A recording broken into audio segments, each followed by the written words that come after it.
자, 제가 오프닝에서도 마약 얘기를 했지만 오늘은 말이죠. 마약을 몰래 먹이려는 자 그리고 그 마약을 숨기려는 자 이 두 가지 사건을 준비했습니다. 먼저 이 한 남성이 경찰 검문을 받던 중에 갑자기 냅다 도망을 가기 시작했다는 건데 자, 이 기자가 그 영상이 또 뭐 찍혀 있더라고요. 네, 현장 검거 영상, CCTV와 바디캠이 준비가 돼 있습니다. 지난달 12일 신의 정부에서 이 한밤중 추격전이 펼쳐진 건데요.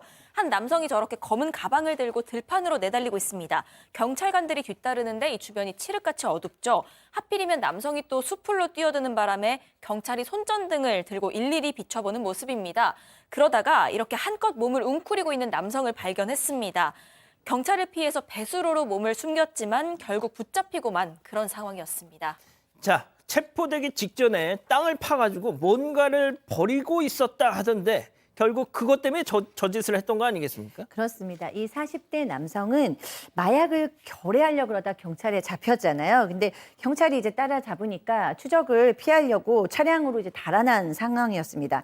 근데 이제 인적이 드문 땅에 딱 이제 차를 세우고 도망을 가다가 갑자기 앉아가지고 땅을 팠어요. 그리고 그 안에 바로 그 마약을 묻었습니다. 그리고 이제 더 이제 마약 없이 맨몸으로 도망을 가서 결국에는 배수로에 납작 엎드린 것입니다.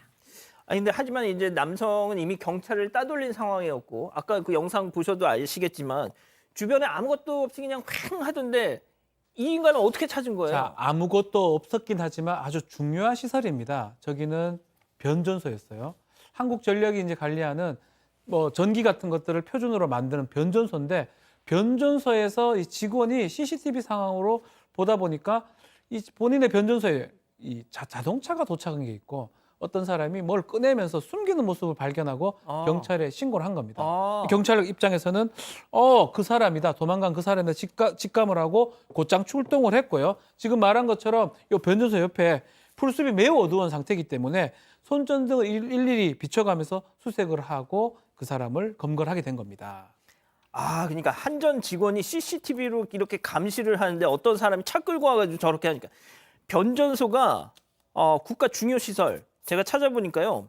보통 이런 변전소는 지도에도 표시가 되지 않는답니다. 예.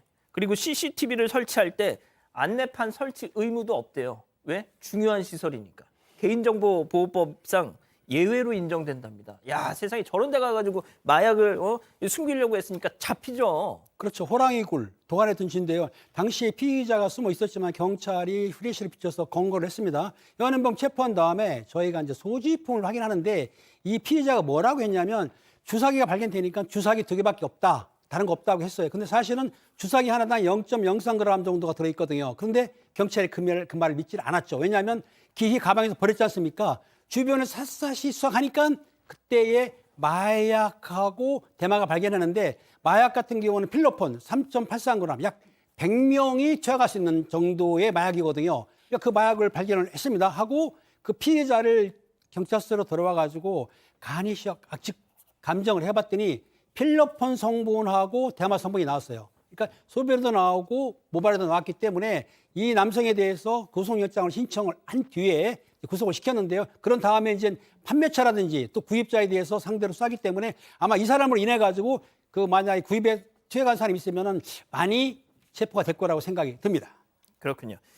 자, 이번에는 마약을 땅이 아닌 이곳에 숨겼다가 딱 걸린 사건인데요. 먼저 체크포인트 짚어보죠. 백신엔 쌍화탕. 이게 무슨 얘기죠? 네, 이번에는 쌍화탕에 마약을 탄 뒤에 몸에 좋다면서 건넨 그런 상황이었습니다. 이 사건은 지난해 1월 이 전남 지역의 한 아파트에서 발생을 했는데요. 이 작년 1월이면 코로나19가 지금보다 훨씬 더 기승을 부리던 때입니다. 이 당시 아파트 주민이던 50대 여성이 코로나 예방접종을 맞은 뒤에 집으로 돌아오던 길이었습니다. 그러다가 평소 알고 지내던 아파트 관리사무소 직원을 만났고요. 이 백신 맞았더니 몸이 안 좋다 이런 얘기를 했습니다. 그러자 이 직원인 40대 남성이 집에 보관하고 있던 향정신석 의약품이죠. 졸피뎀을 쌍화탕에 섞었습니다. 그러고는 이 코로나 주사에는 쌍화탕이 좋다더라 라면서 여성에게 건넨 겁니다. 진짜 저희가 이 대치동에서 그 학생들한테 뭐 머리 좋아지는 뭐 음료수다 해서 그것도 저희가 사건으로 다뤘지만 이 정말 모르는 사람이 건네는 음료를 마시면 정말 큰일 날 것 같아요, 이게 팀장님. 그렇습니다. 그런데 이거는 이제 관리사무소 직원이니까 평소에 아는 사이지 않습니까? 그러니까 안심하고 쌍화탕을 드셨는데 갑자기 어지럼증을 호소하다가 그만 정신을 잃었습니다. 정신을 잃었는데 이 관리소 사무소 직원이 이 피해자한테 성관계를 시도를 했고요. 또 그 신체의 민감한 부위를 촬영을 했다고 합니다. 그러니까 아주 나쁜 사람이죠. 이 남성이 이제 경찰에 체포돼가 수사하는 과정에서 뭐라고 했냐면 평소에 이 여성한테 호감이 있었기 때문에 그런 행동을 했다고 했거든요. 그렇다 하더라도 자기 주변한테 그런 졸피뎀 성분이 사실은 그 해양정신성 의약품인데 그런 거를 취약시킨 거죠. 이거 정말 나쁜 사람입니다. 예. 소장님, 일단 그 피해자는 제가 좀 걱정이 되는 게 분명히 아파트라는 이 커뮤니티에서 네. 또 이게 소문이 납니다. 네. 그러면은 얼마나 수치스러우시겠어요. 그러니까요. 이제 이 성범죄가 있었기 때문에 사실은 너무나 잔혹한 트라우마가 심각할 수 있는 성범죄 피해자인데 이 남성이 지금 이렇게 진술했잖아요. 그 여성한테 호감이 있었다. 그러니까 마치 이게 무슨 로맨스인 것처럼 이해할 수도 있는 뉘앙스가 있는 거예요. 근데 전혀 그렇지가 않죠. 이 여성으로서는 졸피뎀이라는 마약의 피해자기도 하고 또 촬영까지 당한 성폭력의 피해자기도 하기 때문에 이 여성은 굉장히 성적인 수치심을 느꼈을 뿐만 아니라 어떻게 보면은 정말 죽음의 문턱에서나 느낄 수 있는 외상 스트레스 장애까지도 있을 수 있는 사건이잖아요. 예. 그런데도 불구하고 이제 같은 아파트이기 때문에 이제 2차 가해라던가 이런 것도 걱정이 되는 상황이기도 하고요. 이 남성은 어쨌든 1심에서 징역 1년 8개월을 선고받기는 했습니다. 자, 1심은 들으신 것처럼 징역 1년 8개월이었는데요. 문제는 어제 있었던 항소심 선고였습니다. 어땠습니까? 자, 1심에서는 징역, 실형이 지금 떨어진 상황인데 항소심에서는 결과론적으로는 집행유예가 선고가 됩니다. 그냥 풀려나는 상황이 되는 거죠. 저짓을 했는데도요. 네, 이제 범죄 자체는 마약류 관리법 위반도 있고요. 성폭력법 처벌도 문제가 됩니다. 카메라 촬영죄죠.